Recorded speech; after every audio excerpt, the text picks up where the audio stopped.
Olá, meus irmãos, a paz do Senhor, seja muito bem-vindo ao canal A Bíblia Responde Oficial.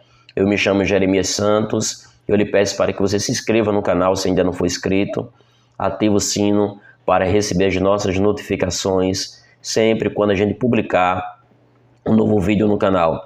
O tema de hoje é arrebatamento. Já tem um vídeo no canal que eu falo sobre sinais que antecedem a volta de Jesus, não é? É na área de escatologia bíblica, que é a doutrina das últimas coisas, mas hoje eu iria falar sobre o arrebatamento da igreja. Então, é um tema muito bom, que com certeza você terá a sua vida edificada.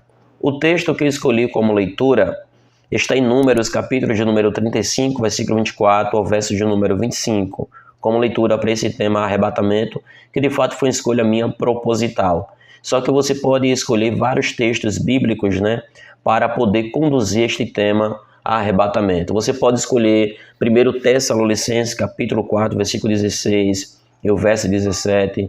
Você pode escolher 1 Coríntios, capítulo 15, versículo de número 52. Pode escolher Mateus, capítulo de número 24. Mateus, capítulo de número 25, que fala sobre a parábola das 10 virgens. Então, é um tema que existe muitos contextos bíblicos que, de fato, pode voltar na área do arrebatamento. João, capítulo de número 14, várias referências bíblicas. Mas eu escolhi Números, capítulo 35, do verso 24 ao verso 25. E lá na frente você vai entender por qual razão eu escolhi esse texto. Mas o texto diz: então a congregação julgará entre aquele que feriu e o vingador do sangue, segundo estas leis.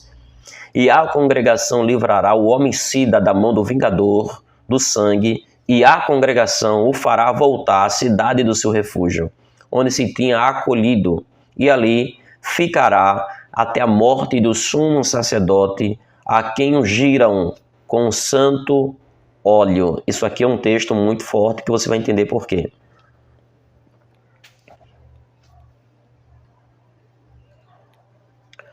O que significa arrebatamento? Aqui é numa visão no original. Qual o significado do nome arrebatamento, né? A palavra arrebatamento vem da palavra latina raptus, que a Bíblia latina traduz com a palavra grega harpazo, usada 14 vezes no Novo Testamento. A ideia básica é remover ou arrebatar repentinamente. É uma palavra usada pelos escritores do Novo Testamento em referência a roubo ou a saque. Existem várias referências aqui que eu coloquei, não é? Que você pode tanto acompanhar e observar que diversas vezes a palavra usada de roubo e de saque é também arrebatar no original, tomar de uma forma repentina. É o que vai acontecer. Jesus ele vai nos tomar, vai nos arrebatar. Então aqui Mateus capítulo 11, versículo 12, Mateus capítulo 12, versículo de número 29, Mateus capítulo 13, versículo de número 19, João capítulo 10, do 12 ao verso 29, e João capítulo 6 e o verso de número 15. Eu coloquei aqui algumas referências bíblicas para que você de fato compreenda que a expressão está de roubo, saque, mas que no original é arrebatar. É por isso que Jesus ele usa a sua volta semelhante a um ladrão, né? Que um ladrão vem de noite, ele não diz o dia nem a hora que ele também vai entrar dentro de uma casa. Da mesma forma é Jesus. Então, a gente quando olha isso aqui, percebemos a comparação da palavra roubo, saque com o contexto de arrebatar, tomar para si, não é isso? Mateus capítulo 11, verso 12. E desde os dias de João, o Batista, até agora, o reino dos céus é tomado à força, e os violentos o tomam de assalto, de roubo, né? Mateus capítulo 12, verso 29. Ou como pode alguém entrar na casa do valente e roubar-lhe os bens, sem primeiro não amarrar o valente e então lhe saquear a casa? Então esta palavra saquear no original é arrebatar. Mateus capítulo 13, verso 29. E todo o que ouve a palavra do reino e não entende, vem um maligno e arrebata o que lhe foi semeado no coração. Este é o que foi semeado à beira do caminho. Mais uma vez a palavra arrebatar, que é roubar. O maligno, ele rouba a palavra que está no coração.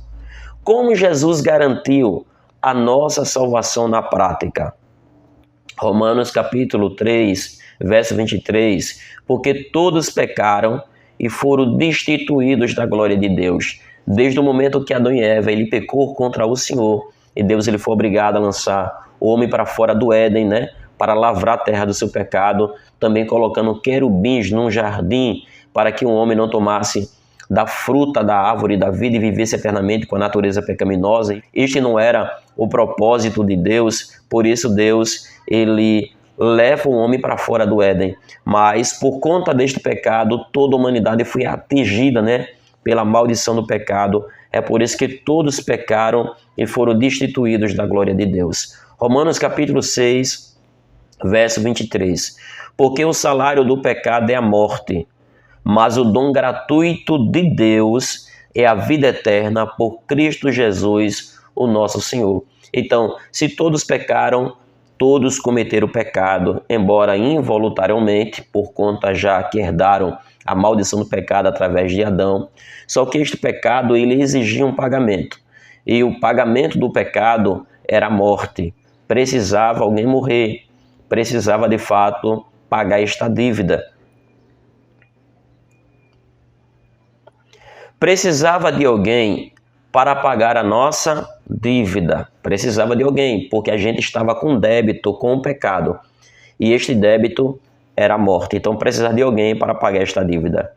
Esse alguém deveria ser cumpridor de toda a lei. Deveria ser santo, cumpridor de toda a lei. O que Adão e Eva não conseguiram fazer, desobedecendo a Deus, precisava alguém que cumprisse toda a lei.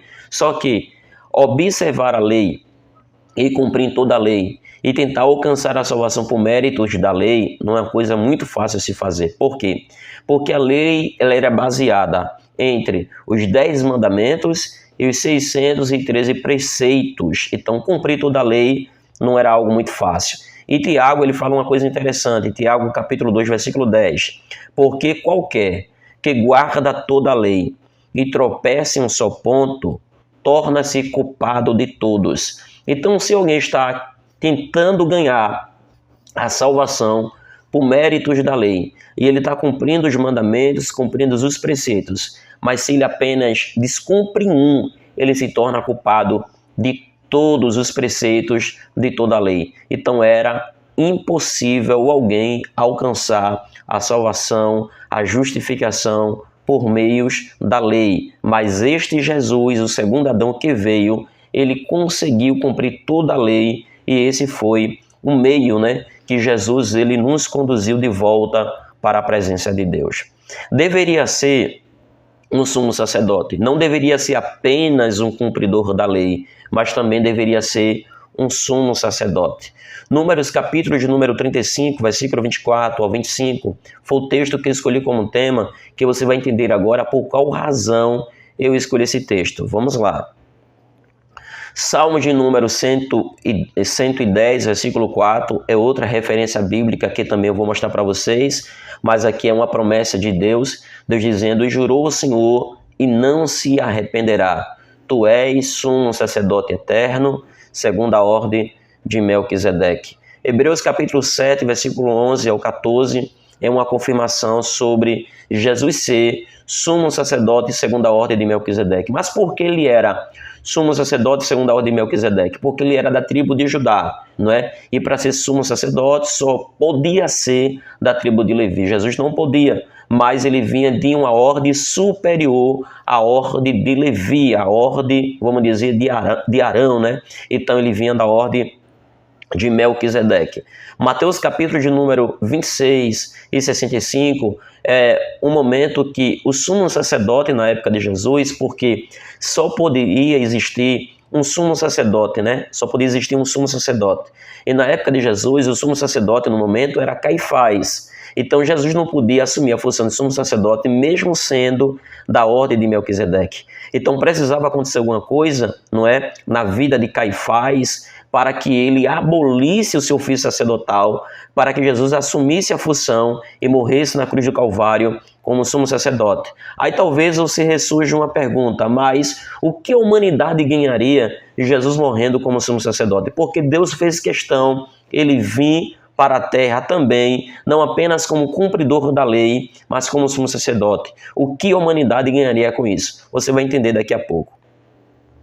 Levítico capítulo 21, versículo 10, foi o pecado, melhor dizendo, foi a lei que Caifás ele quebrou, que eu vou mostrar para vocês aqui. Olha, Números capítulo 24, melhor dizendo, Números capítulo de número 35, versículo 24, que vai ser uma retrospectiva, da leitura que eu fiz. Então a congregação julgará entre aquele que feriu e o vingador do sangue, segundo estas leis. Números 35, 25. E a congregação livrará o homicida da mão do vingador do sangue, fazendo voltar à sua cidade de refúgio, a que se acolhera. E ali ficará ele morando até a morte do sumo sacerdote, que foi ungido com óleo sagrado. Esse texto bíblico aqui, ele mostra um momento que Deus ele pede para Moisés separar entre as cidades que os levitas ele ganharam, entre elas 6 cidades de refúgios. E esta cidade de refúgio seria dada para as pessoas que praticaram um crime involuntariamente, tipo um acidente. Estava trabalhando em cima de uma casa, uma pedra caiu na cabeça de alguém morreu. Ou um animal passou por cima de uma forma acidental, um crime de forma acidental. Então esta pessoa seria isolada na cidade de refúgio, porque Deus era justo e a lei de Moisés era rígida, era olho por olho e dente por dente. Se matou, tem que pagar pela vida, tem que morrer. Então ele seria exilado na cidade de refúgio e ele poderia só se ausentar desta cidade quando morresse o sumo sacerdote. Lembrando que sumo sacerdote era apenas um. Então ele não poderia sair de lá. Se caso ele saísse de lá e um parente visse ele em outra região e matasse ele, era chamado do vingor o sangue do vingador, Ele era o vingador do sangue, melhor dizendo, ele era o vingador do sangue. Ele matou a pessoa a qual tinha matado o seu parente, porque ele estava fora da sua cidade de refúgio, e a pessoa ficava sem nenhuma culpa, porque isso era a lei. Então ele tinha que aguardar na cidade de refúgio até a morte do sumo sacerdote. Vamos lá. A morte do sumo sacerdote. Salmo de número 110, verso 4, o texto que eu li para vocês. E jurou o Senhor, e não se arrependerá. Tu és sacerdote para sempre, segundo a ordem de Melquisedeque. Mateus 26, 65. Eu quero que você entenda aqui, porque o objetivo de Jesus ele morrer como sumo sacerdote, lembre que eu falei desde o princípio que a humanidade ela foi acometida, pela maldição do pecado, a partir do pecado original do nosso pai Adão, da nossa mãe Eva. Então, a humanidade foi atingida com esta maldição do pecado. E Romanos diz que o salário do pecado é a morte. Então, quem pecou deveria morrer. Então, precisava de alguém morrer para que os nossos pecados fossem passados, melhor dizendo, a nossa dívida ela fosse paga. Só que Jesus, quando ele vem como sumo sacerdote, segundo a ordem de Melquisedeque, e a missão de morrer na cruz do Calvário, irmão, isso aqui ele abre não apenas uma porta, ele abre um caminho de fato para que a humanidade regressasse de volta para a presença de Deus. Então, quando o sumo sacerdote, ele morre lá na cruz do Calvário, e Jesus, ele morre na cruz do Calvário, ele faz que todos que pecaram involuntariamente, porque já nasceram com a sua natureza pecaminosa, voltasse a habitar no seu local original, o Éden, a presença de Deus, a nova Jerusalém que um dia descerá dos céus. Então perceba como Deus ele usou o seu plano de uma forma muito minuciosa, fazendo Jesus cumprir todas as coisas, para que a humanidade tivesse o perdão e a sua dívida paga pela maldição do pecado. Então, Mateus capítulo 26, versículo de número 65, é o momento do julgamento de Jesus. Então, o sumo sacerdote, Caifás, quando estava julgando a Jesus, então o sumo sacerdote rasgou as suas vestes, dizendo: blasfemou, para que precisamos ainda de testemunhas? Eis que agora acabais de ouvir a sua blasfêmia. Então o sumo sacerdote fez o quê? Rasgou as suas vestes. Ele não podia fazer isso. Por que não? Porque Levítico, capítulo de número 21, e verso 10, existe a lei lá, a lei sacerdotal, daquilo que os sacerdotes deveriam fazer ou não fazer. Aquele que é sumo sacerdote entre seus irmãos, sobre cuja cabeça foi derramado o óleo da unção e que foi consagrado para vestir as vestes sagradas, não descobrirá a cabeça e nem rasgará as suas vestiduras ou as suas vestes. Então, quando Caifás ele rasga suas vestes, ele faz uma abolição do seu ofício sacerdotal, deixando assim um espaço para que Jesus agora assumisse a função de sumo sacerdote, segundo a ordem de Melquisedeque, e pudesse morrer para nos levar de volta para a presença de Deus. Veja que coisa perfeita, que coisa gloriosa. Quando será o arrebatamento? Quando será o arrebatamento?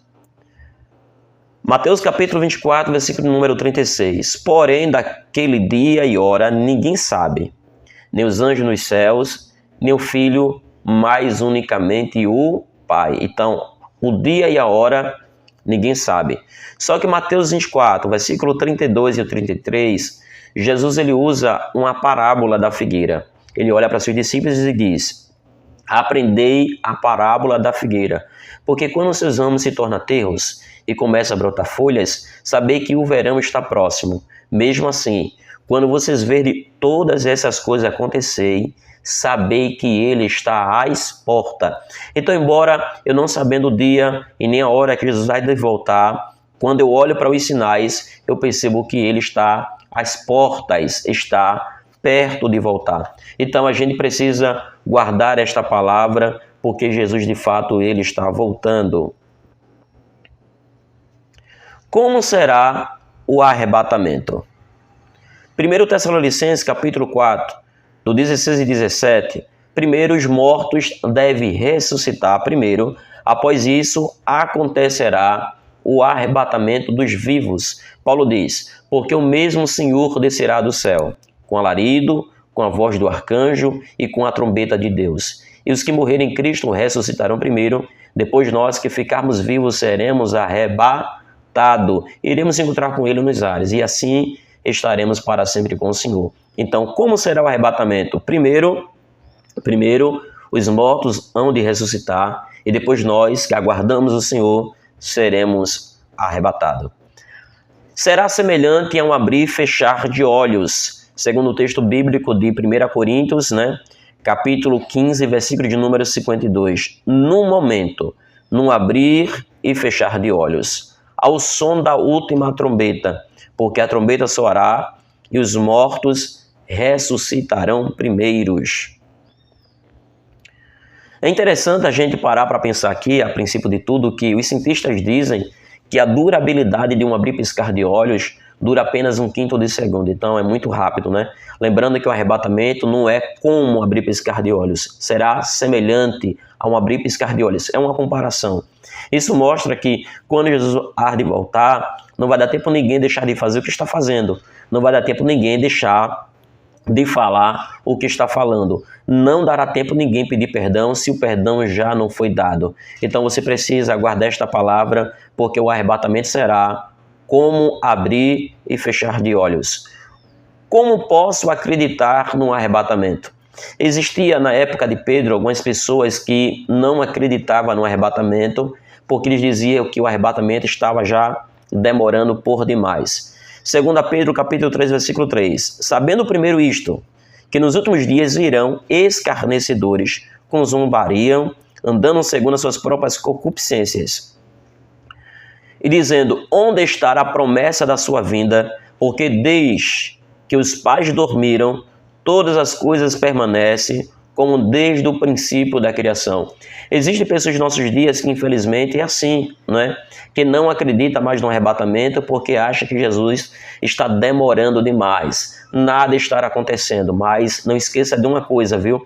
Que um dia para o Senhor é como 1000 anos, e 1000 anos é como um dia. E Deus não retarda a sua promessa, não retarda a sua palavra, embora que alguém possa ter até por tardia, mas ele não retarda aquilo que ele falou. Vai voltar sim, é promessa dele e nós precisamos aguardar. Como posso acreditar num arrebatamento?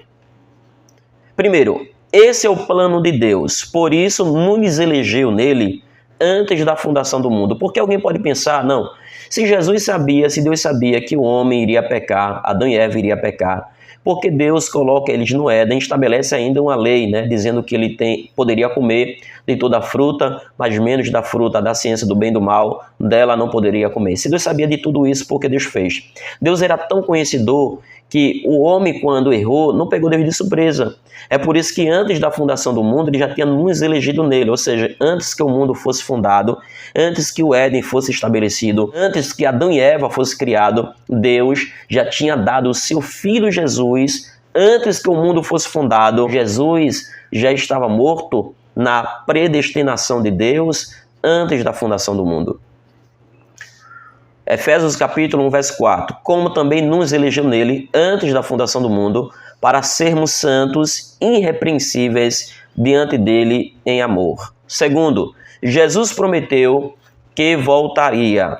Então, Jesus prometeu que voltaria. João capítulo 14, do verso 1 ao verso de número 3. Quando Jesus chega para seus discípulos e diz: não se turbe o vosso coração. Crede em Deus, mas credes também em mim, porque na casa de meu pai há muitas moradas. E se não fosse assim, eu não teria vos dito: eu vou preparar um lugar, voltarei, para que aonde eu estejais, vós estejais comigo. Então, segundo, eu devo acreditar no arrebatamento, porque Jesus prometeu, né? Jesus prometeu. E ele disse que os céus e a terra hão de passar, mas as minhas palavras não passará. Então, se Jesus prometeu que ele voltaria, precisamos aguardar, porque ele é fiel para cumprir a sua palavra. Terceiro, os anjos confirmaram que Jesus ele voltaria. Atos capítulo 1, versículo 10. Aqui é o momento da ascensão de Cristo aos céus. Após Jesus ele dar mandamento aos seus discípulos, ele começou a subir aos céus, e os discípulos olhando para ele, até que uma nuvem o ocultou dos olhos daquele que contemplavam. De repente apareceu 2 varões de brancos e chegaram para os varões galileus e perguntaram a ele: varões galileus, o que vocês estão olhando para cima? Esse mesmo Jesus que viste ir, da mesma forma ele há de voltar. Então, Jesus ele está voltando. Que você possa guardar esta palavra no seu coração, que tenha aí servido de edificação para a sua vida. E eu tenho certeza que na medida que você se dedica a aprender, a guardar tudo aquilo que você escuta, a sua vida será edificada, mas na medida que a sua vida é edificada, você tem a capacidade também de edificar outras vidas. Que Deus continue nos abençoando.